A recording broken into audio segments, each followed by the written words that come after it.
Welcome everyone. उम्मीद करती हूँ कि आप सब खैरियत से होंगे और सब ठीक ठाक होंगे। तो जी आज बना रही हूँ मैं बन कबाब। बन भी घर पे ही हम बेक करेंगे और बिल्कुल इजी तरीके से इसको मैं देगची में बेक करूंगी। ज़रूर ट्राई कीजिएगा रेसिपी और मुझे कमेंट सेक्शन में बताइएगा कि आपको मेरी रेसिपी कैसी लगती है। तो सबसे पहले हम डो तैयार कर लेते हैं। उसके लिए मेरे पास एक अंडा है, आधा कप के करीब जो है मेरे पास मेल्टेड घी है, दूध भी मेरे पास आधा कप है और ये हमारे पास है यीस्ट, ये 2 टेबल स्पून है। और क्योंकि मैदा जो है 3.5 कप है तो उस हिसाब से मैंने ये 2 टेबल स्पून यीस्ट लिए। सबसे पहले हम इसको बॉल में डाल लेंगे।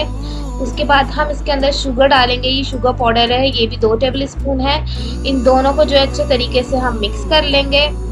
इससे क्या होगा, हमारी जो डो बनेगी ना उसके अंदर एक अच्छी सी स्वीटनेस भी आ जाएगी। और इसको बैलेंस करने के लिए इसके अंदर मैं सॉल्ट ऐड कर दूंगी।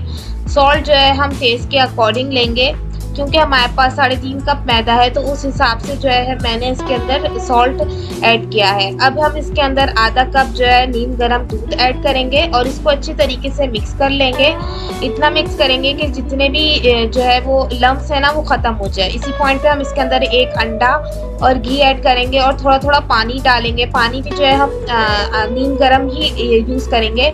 तो इसके अंदर थोड़ा थोड़ा हम जो है मैदा ऐड करते जाएंगे और इसको फेंटते जाएंगे और लास्ट में जो है ना ये बिल्कुल डो की शेप में आ जाएगा। बस इतना ही पानी ऐड करेंगे जितना हमें रिक्वायर्ड हो। ज़्यादा पानी ऐड करेंगे तो बहुत पतला डो हो जाएगा, तो हम ऐसा नहीं करना है। अब देखें हमारा डो जो है ना वो अच्छे तरीके से बाइंड होने लगी है। दैट्स मीन अब ये रेडी हो चुका है। बस इसको थोड़ा सा मैं और नीट करूँगी और इसको नीट करने के बाद जो है ना मैंने इसको छोड़ देना राइस होने के लिए। ऊपर जो है मैं घी लगा लूँगी हाथ से और इसको ढक के छोड़ दूंगी राइस होने के लिए। अब हम बना लेते हैं अपने शामी कबाब। चिकन के बनाऊंगी मैं। अब देखें लहसुन अदरक और हरी मिर्च का मेरे पास पेस्ट है। ये मेरे पास गरम मसाले हैं जिसके अंदर दालचीनी है, लौंग और काली मिर्च है। बस ये 3 जो है गरम मसाले मैंने लिए हैं। साबुत जो है वो लाल मिर्चें हैं, पिसी मिर्च है मेरे पास पिसा जो है वो जीरा है। अब हम इन सारी चीज़ों को जो है ना एक पतीली में डाल के और चिकन को सबसे पहले मैं 10 मिनट के लिए कुक करूंगी हल्की आंच पे। उसके बाद हम इसके अंदर दाल ऐड कर देंगे। दाल मैंने जो है वो 1 कप ली है, इसको भिगो दिया था। सारे इंग्रेडिएंट्स की जो है क्वांटिटी है ना वो मैं लाजमी डिस्क्रिप्शन पे मेंशन कर लूंगी, तो आप लोग लाजमी चेकआउट कर लिएगा, ठीक है। व्यूअर्स, मैंने जो है कुछ जूली ऑर्डर की थी जंजबीला जूली के पेज से। इनका इंस्टाग्राम हैंडल और वेबसाइट जो है मैं डिस्क्रिप्शन में मेंशन कर लूँगी। इनकी जूली की क्वालिटी बहुत ही ज़बरदस्त है, बहुत ही आला क्वालिटी की जूली है। हर किस्म की जूली इनके पास पाई जाती है। अगर आप लोग चाहते हैं ईद के मौके पे या शादियों के मौके पे कोई भी जूली लेना तो आप इनसे ज़रूर कांटेक्ट कर सकते हैं। और इनका पेज के ऊपर जो है वो सेल भी चल रही है आजकल। और इनकी जूली इतनी बेहतरीन है कि मैं आपको क्या बताऊँ। आप लोग ज़रूर यहाँ से ऑर्डर कीजिएगा। इसका लिंक जो है वो मैं डिस्क्रिप्शन में लाजमी मेंशन कर दूंगी। ये देखें इनके कड़े हैं, इतने खूबसूरत हैं ये कि बस अगर आप चाहें तो इधर से ब्राइडल की जूली भी ले सकते हैं और नॉर्मल जूली भी यहाँ से ऑर्डर कर सकते हैं। चले बैक टू अवर कुकिंग। हमारा जो है डो जो है वो अच्छे तरीके से राइज हो गया था। इसको एक बार मैंने और नीट कर लिया था। थोड़ा सा हम खुश्क मैदा डालेंगे और इसको अच्छे तरीके से नीट करके जो है ना मैं इसके पेड़े बना लूँगी।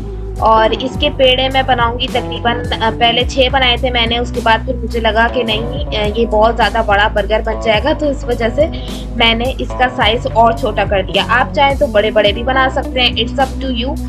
अब देखिए मैंने बेकिंग ट्रे ले ली है, इसके ऊपर बटर पेपर लगाया, घी लगाया, उसके ऊपर हमने अपने दोनों जो है डो रख लिए और उसके ऊपर मैंने घी लगाया पहले। उसके बाद हम एग की वाइट जो है वो पार्ट है वो लगाऊंगे। आप चाहे तो योग भी लगा सकते हैं। उसके बाद हम इसके ऊपर तिल स्प्रिंकल करेंगे। अगर आप चाहें तो ब्लैक तिल भी लगा सकते हैं। मैंने सफ़ेद तिल लगाया है और मैंने पतीली प्री हीट होने के लिए रख दी थी पहले से। देखिए हमारे कबाब का आमीज़ा बिल्कुल जो है रेडी हो गया था, तो बस उसको मैंने ठंडा किया और उसके अंदर हरा धनिया, पुदीना और हरी मिर्च डाल के इसको अच्छे तरीके से पीस लिया। अब हम इसके कबाब बना लेंगे। इसके कबाब अच्छे खासे बन गए थे। अब हम चटनी बनाएंगे। धनिया, पुदीना, इमली, टमाटर, साबुत वाली लाल मिर्च और लहसुन अदरक और दही ऐड करके बस मैंने इसकी चटनी तैयार कर ली थी। ये देखिए हमारे ज़बरदस्त से जो है ना बन भर के तैयार हो चुके हैं। अब हम अपने कबाब फ्राई कर लेते हैं। इसके ऊपर मैंने बस अंडा डाला और उसको फ्राई कर लिया। बस अब देखिए हमारे कितने ज़बरदस्त से सॉफ्ट बन के तैयार हुए हैं। आप चाहें तो चीनी इसके अंदर ज़्यादा डाल के इसको नाश्ते में खाने वाला बन भी बना सकते हैं। बहुत बेहतरीन बना था। ये हमारी चटनी हो गई जो हमने इसके ऊपर सबसे पहले लगा दी।